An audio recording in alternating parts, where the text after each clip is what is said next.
ये संकल्प की शक्ति है महादेवी। जब कोई व्यक्ति किसी कार्य को करने के लिए दृढ़ संकल्प कर लेता है तो पर्वत भी उसके सामने राई के समान हो जाता है। फिर कोई भी बाधा उसका मार्ग नहीं रोक सकती।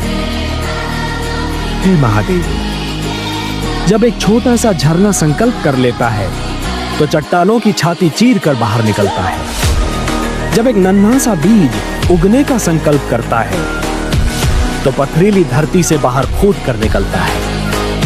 मानव के मन में असंख्य शक्तियां भरी है महादेवी, और इन सारी शक्तियों में महानतम शक्ति है संकल्प। संकल्प असंभव को भी संभव बना सकता है। जिस प्रकार दूध के भीतर माखन छिपा तो होता है, परंतु वो मिलता तभी है जब दूध को मथा जाता है। सत्य तो ये है देवगण कि मंथन मथने और खंगालने की उस क्रिया का नाम है जिसके द्वारा स्वयं के भीतरी गुणों और अवगुणों की खोज की जाती है। मानव ये मंथन प्रतिदिन करता है। वो प्रतिदिन स्वयं को मथता है, खंगालता है और स्वयं के भीतरी गुणों और अवगुणों को बाहर निकालता है। शब्दों के जाल में मत उलझिए। आंधी आए तो आंखें फाड़कर पथ पर आगे बढ़ते रहना कोई बुद्धिमत्ता नहीं है।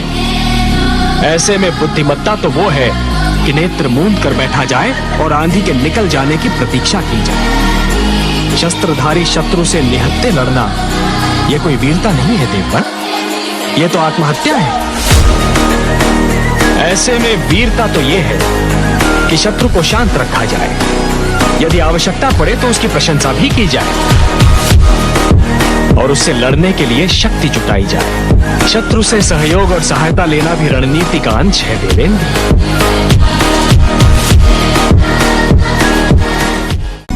मैं बीते हुए सारे कालों, इस बीतते हुए आधुनिक काल और आने वाले सारे कालों के सारे प्राणियों को जानता हूं, परंतु मुझे कोई नहीं जानता। मैं ही जगत का पिता भी हूं, माता भी और पोषक भी। मैं ही ऋग्वेद हूं और मैं ही सामवेद।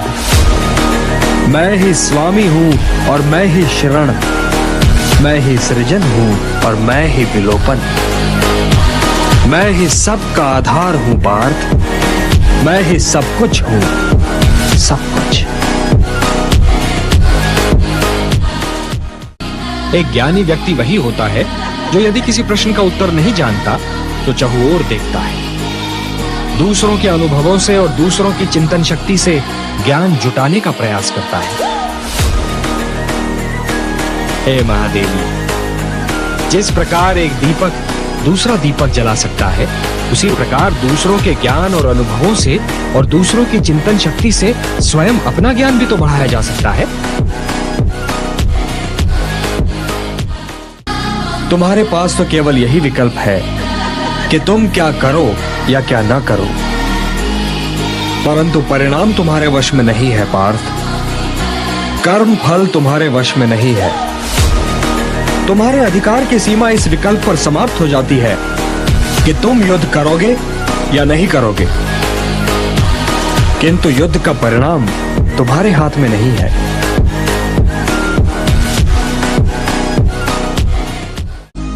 कि अपने भक्तों के उद्धार के लिए मैं कोई भी भयानक रूप भी धारण कर सकता हूँ।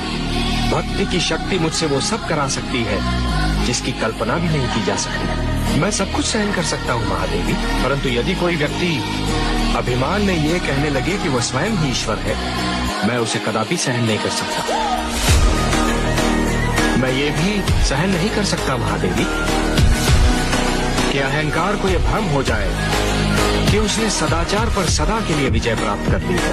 अंधकार को यह भ्रम हो जाए कि उसने प्रकाश पर विजय प्राप्त कर ली है, या फिर असत्य इस भ्रम में पड़ जाए कि उसने सत्य पर विजय पा ली है।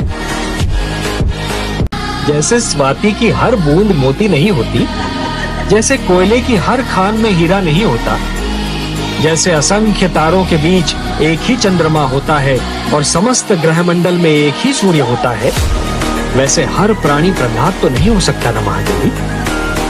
एक इतिहास पुरुष को बनाने के लिए मुझे असंख्य प्राणियों को जन्म देना पड़ता है। और इसीलिए है महादेवी, प्रहलाद की महिमा के लिए हिरण्यकशिपु का होना आवश्यक है। हे अर्जुन, तुम इंद्रलोक दिव्यास्त्र पाने के लिए गए थे, तब उर्वशी के मोहजाल में नहीं फंसे थे। उर्वशी के कारण तुम विचलित नहीं हुए थे, परंतु आज कैसे विचलित हो गए हो? उस समय तुम अपना धर्म नहीं भूले थे, परंतु इस समय तुम अपना धर्म भूल रहे हो। इसका कारण जानना चाहोगे? हाँ केशव। तुम्हारा मन तुम्हारे काबू में नहीं है, क्योंकि तुमने कर्म योग नहीं अपनाया। जिस प्रकार पत्थर के एक मजबूत चट्टान को नदी की तूफानी लहरें भी विचलित नहीं कर सकती, उसी प्रकार कर्म योगी का मन भी न बाढ़ से विचलित हो सकता है और न भावनाओं के वेग से खिंचता है।